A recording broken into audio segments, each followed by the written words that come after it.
Man, I hope this works. Me with everything. Also, I look like I'm the president of the United States, which I should be. No, I shouldn't. That sounds like a really terrible, terrible job to have.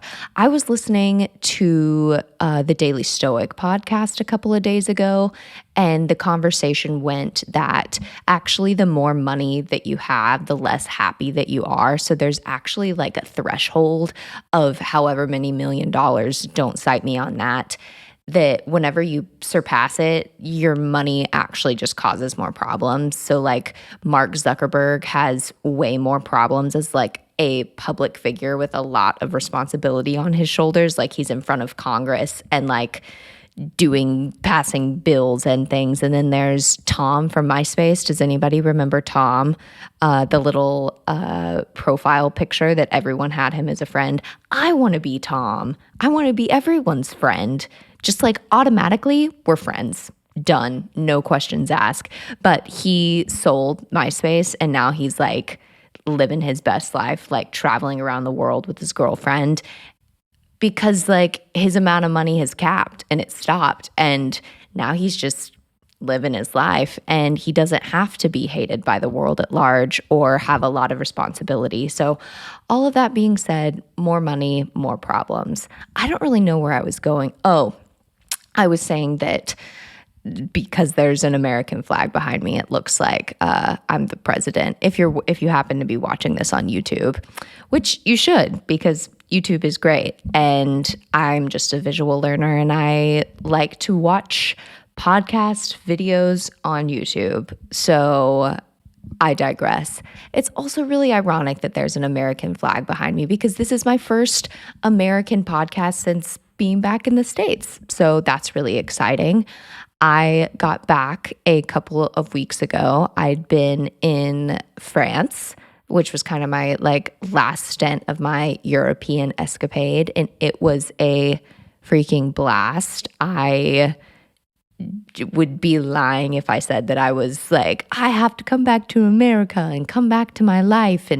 But that's just not true because when you come back from a vacation, or which I didn't really consider my trip a vacation, it was kind of like a working vacation because I didn't stop working because I work everywhere all of the time. Capitalism, there it is in my brain. But when you come back from a vacation or a trip, I do think that your mindset is like, oh, I'm going to go back to my real life. When in reality, every day is your real life. You don't get a vacation from your brain. And that is something that I learned, I don't want to say the hard way, just kind of the long way around.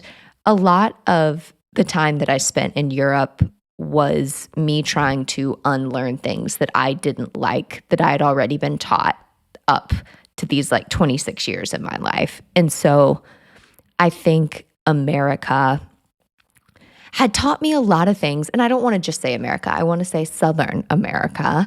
And the way that I was raised, the religion that I was raised in, the gender norms that I was spoon-fed and integrated within my entire life.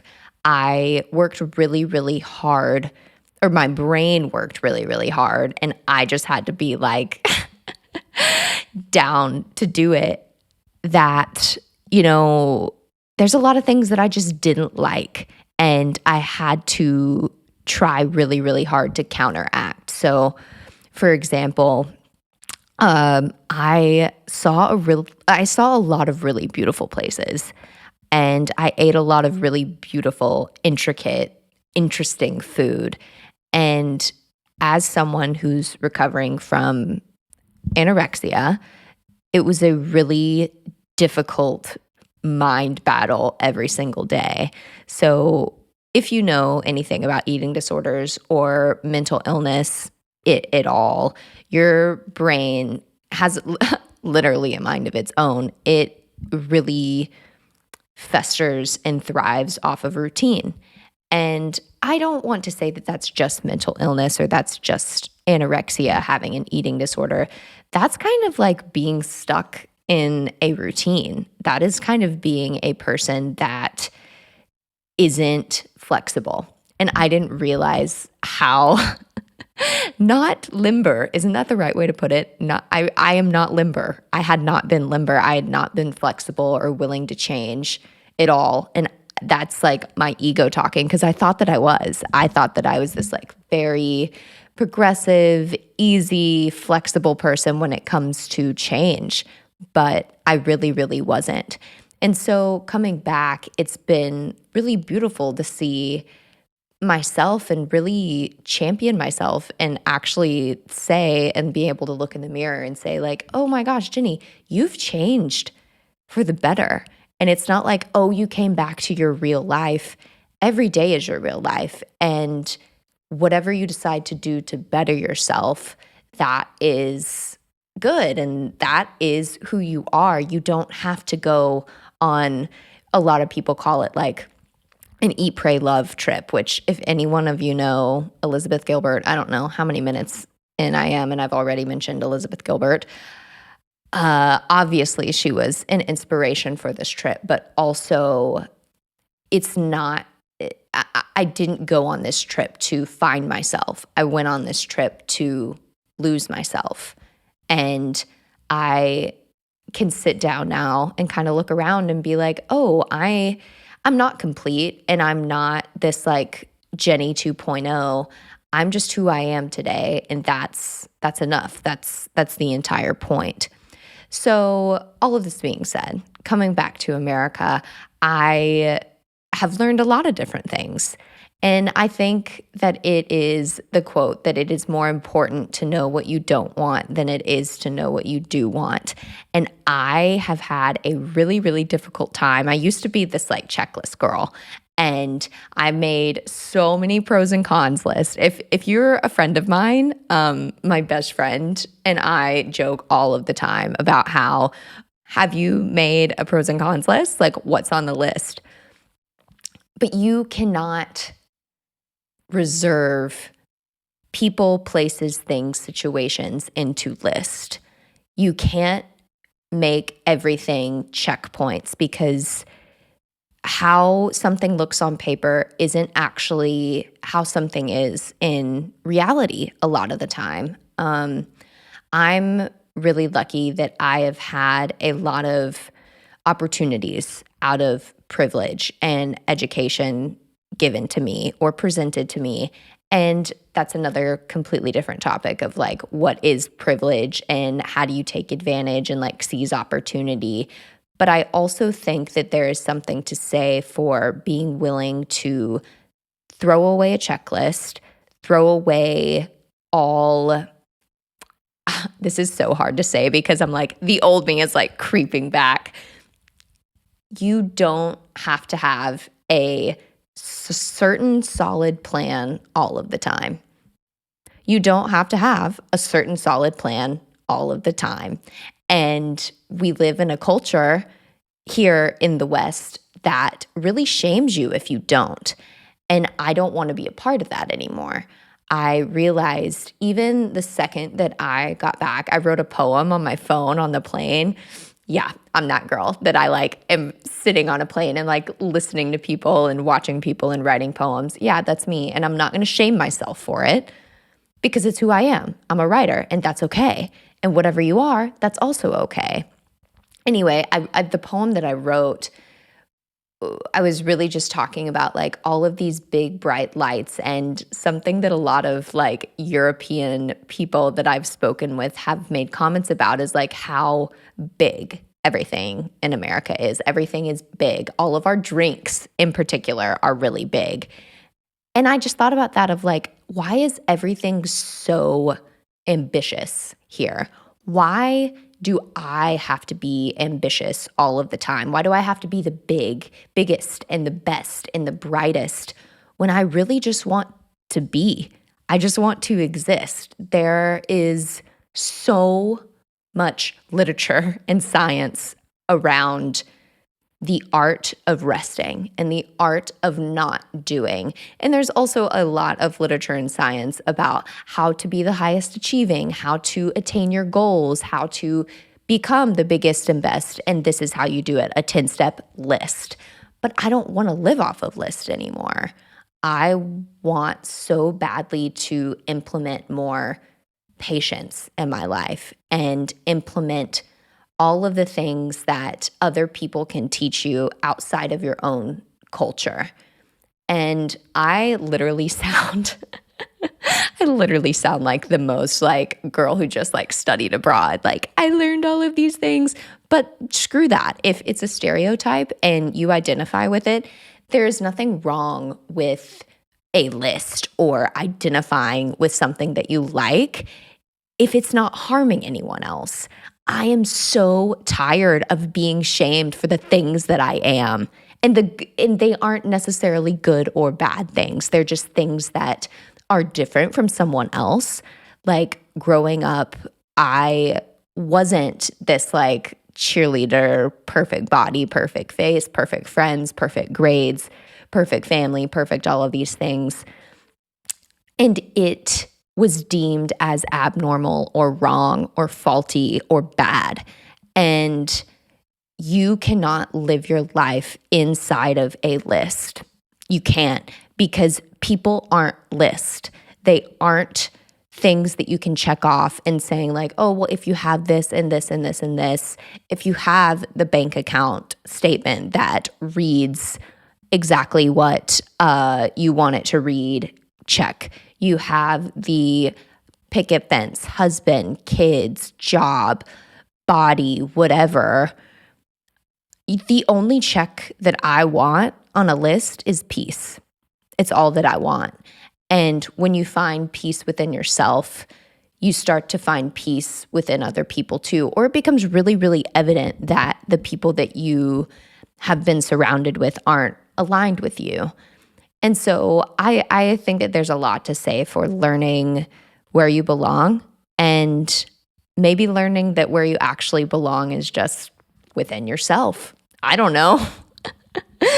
I went on this trip 3 months away, and like I said, it's like, oh, I'm like this girl that like studied abroad, whatever. But like, I was alone.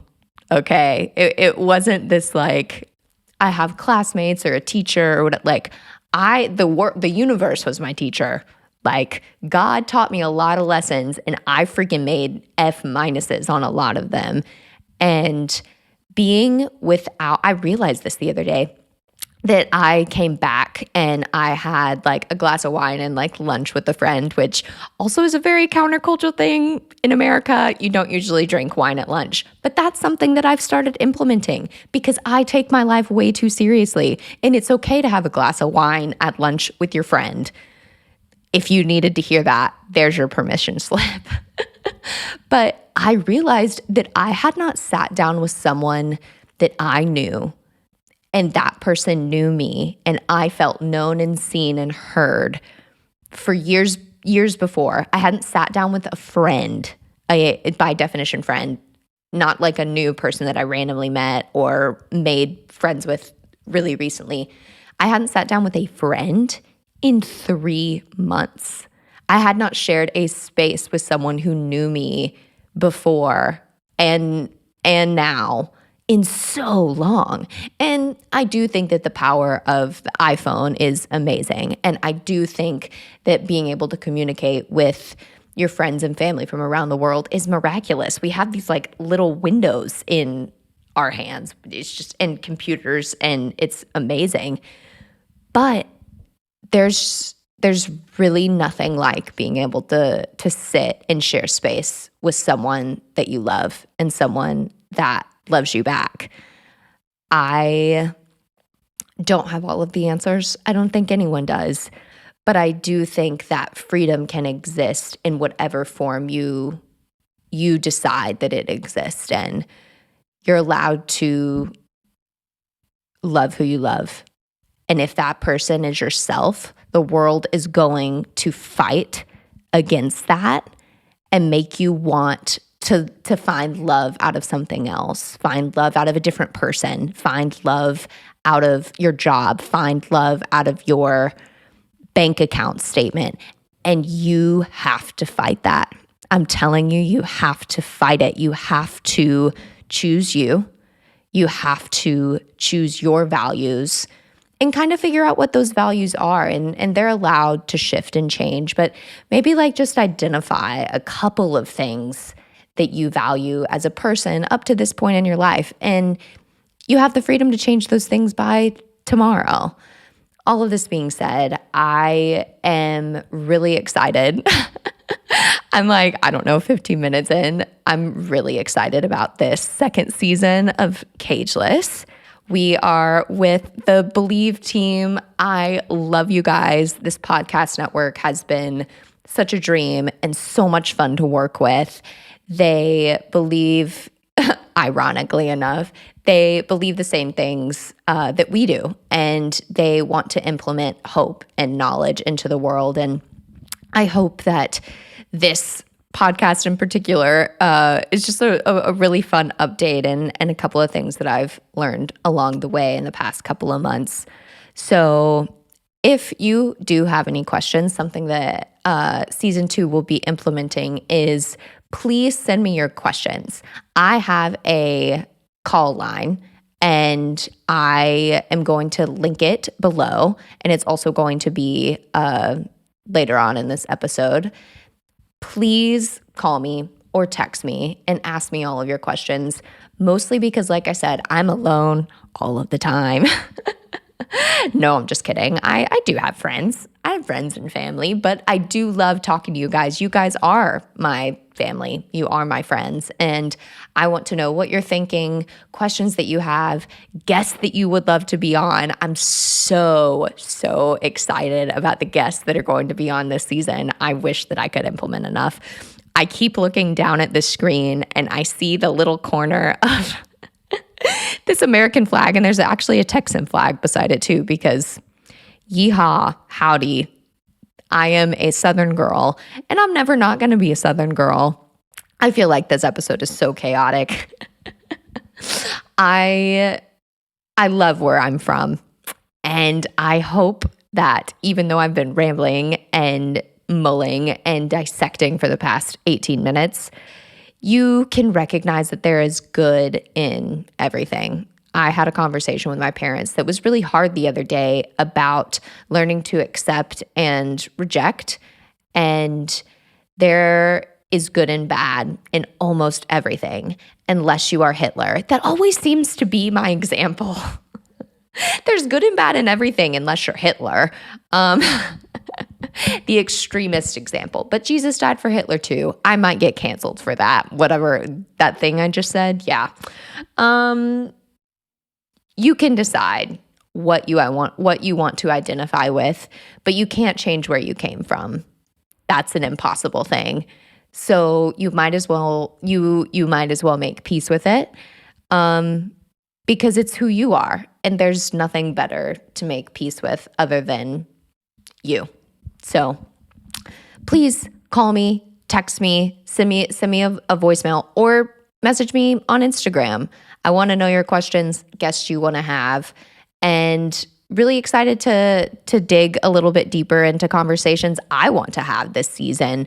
We are going to talk more about eating disorders. We're going to talk about religion. We're going to talk about the difference between religion and spirituality. We're going to talk more about love and sexuality. We're going to talk about relationships. We're going to talk about friendships. Oh my gosh, I'm so excited about that episode.